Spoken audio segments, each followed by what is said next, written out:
G'day cobbers, welcome back to the bush. In this video we're looking at a bit of chainsaw maintenance, a bit of chainsaw sharpening, but first up we need to dull it off, so let's get into that.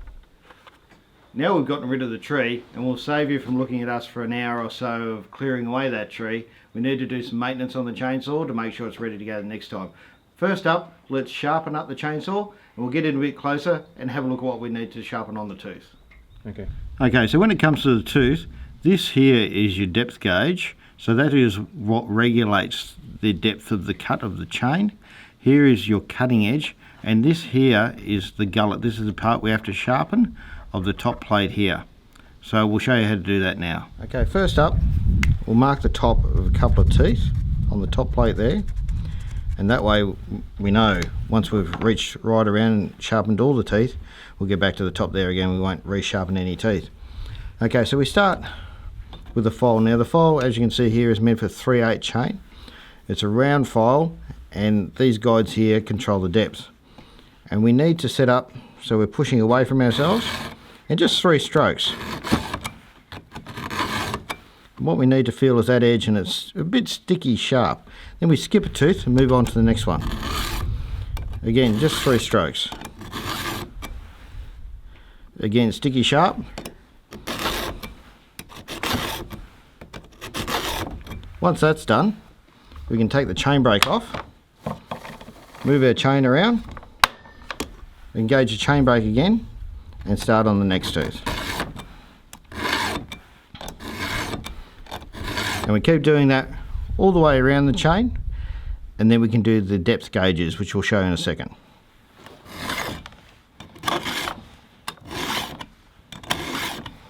Okay, now we're back to our marker teeth. We have to do the alternate teeth. The reason we do that is because of the angle. It's much easier if we turn the chainsaw around. So now we've sharpened both sides of the chain, it's time to adjust the depth gauges. So we put our depth gauge over the top, and this one's made specifically for the 3/8 chain. We run a flat file over the top of the riser, and we do every alternate tooth. Once that's done, we go around to the other side and do exactly the same thing, just as we did with the sharpening. But we're not done there. There's a little bit more maintenance we need to do prior to putting the chainsaw away. Okay, first thing we need to do is strip the bar. So remove the 2 tensioning nuts. I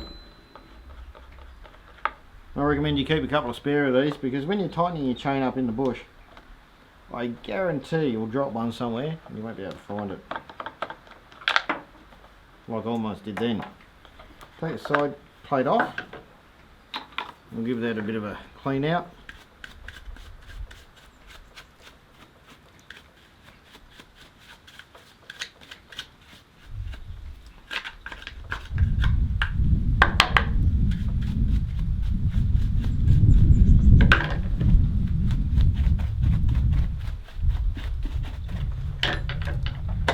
Take your chain and bar off. We'll put that to the side for a second.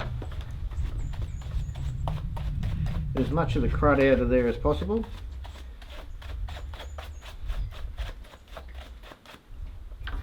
Now we're going to take the drive sprocket off.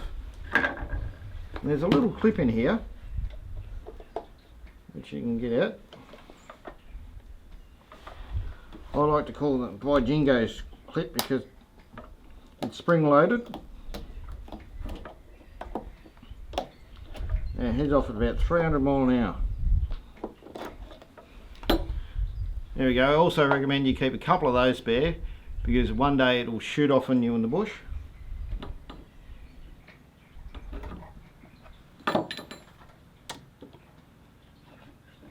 Remove your washer, keep a couple of those spare, and then you can get your drive sprocket off.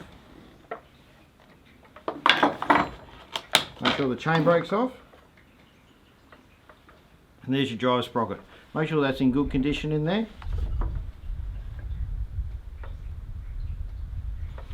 And there's your bearing. Make sure your bearing's in good condition. It's got plenty of grease on. Now if it's a bit dry, make sure you grease it up with a bit of high temperature bearing grease before putting it back in. This one's got plenty of grease on it because I did it recently, so I'm just going to reinstall it. Clean off the drive sprocket.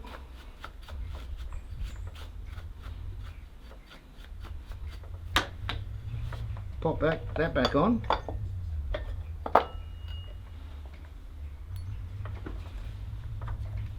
Get your washer.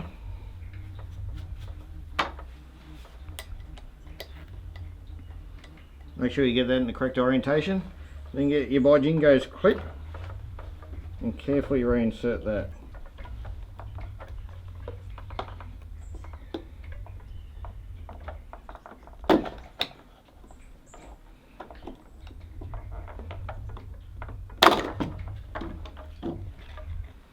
Righto, we've got that back on. Let's have a look at a bit of bar maintenance. Okay, firstly with your bar you need to remove the chain, which is nice and easy. Then just give it a bit of a clean down.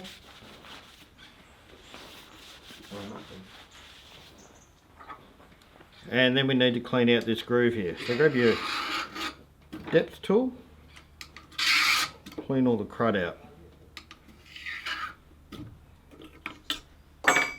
Once that's done, grab your file and just run it along the edge to get rid of any burrs. Right down the edge of both sides.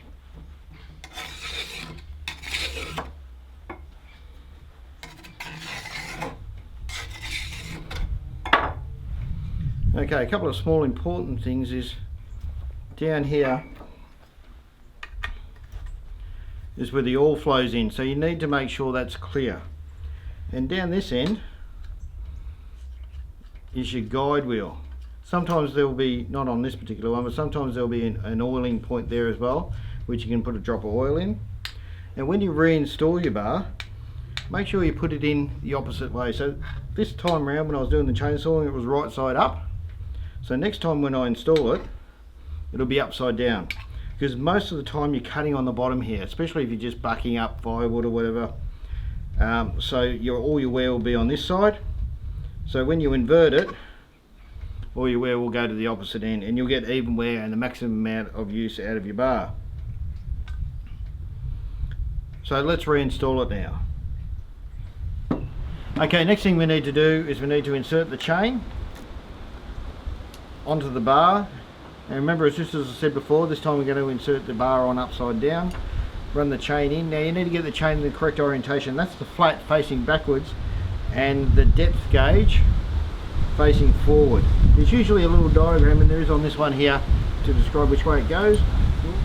You also might have to wind back the chain tensioning adjustment, the little spigot here, otherwise it might be a bit of a bear to get on. Put it around the drive sprocket, put the spigot in, and then you can put your top plate on.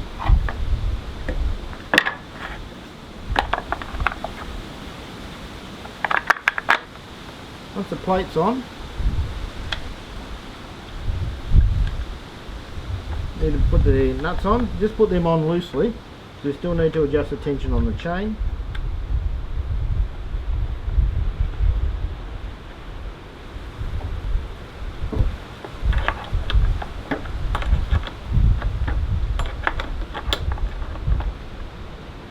Right, now that's done. The way I like to adjust the tension on the chain, I'll just take up a bit of slack there.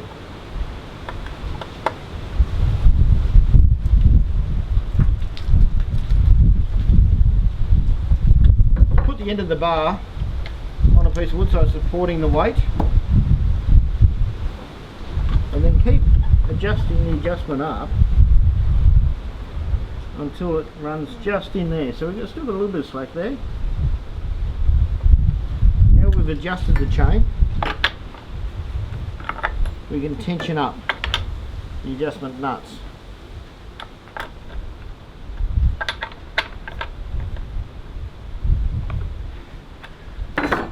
Next thing we need to do is the air filter.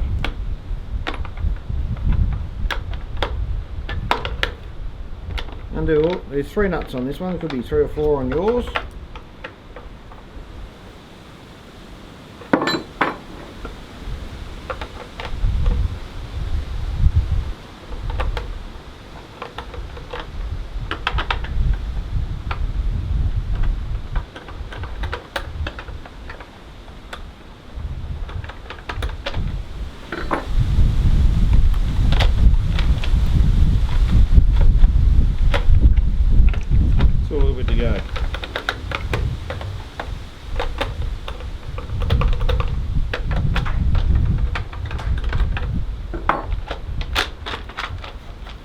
Remove the top cover, pop that to the side, get your brush and remove a little bit of the sawdust.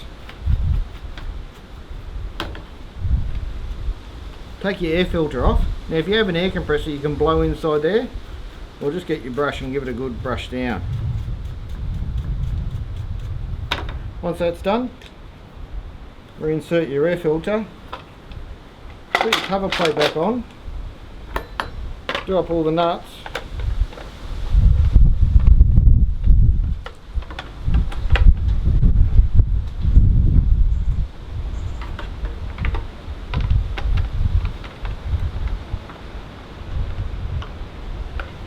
now if you're going to store this for a while, don't forget to drain the bar oil and the fuel, otherwise your fuel will stagnate. It'll be hard to start next time and you need to put fresh fuel in it.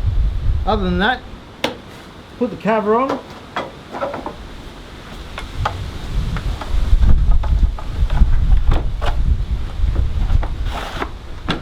pop it back into the box, ready to go next time. Guys, if you enjoyed this video, don't forget thumbs up, like and subscribe. Now if you did enjoy this video, thought it was hopeless, give me a thumbs down twice. Thanks guys, see you in the next one.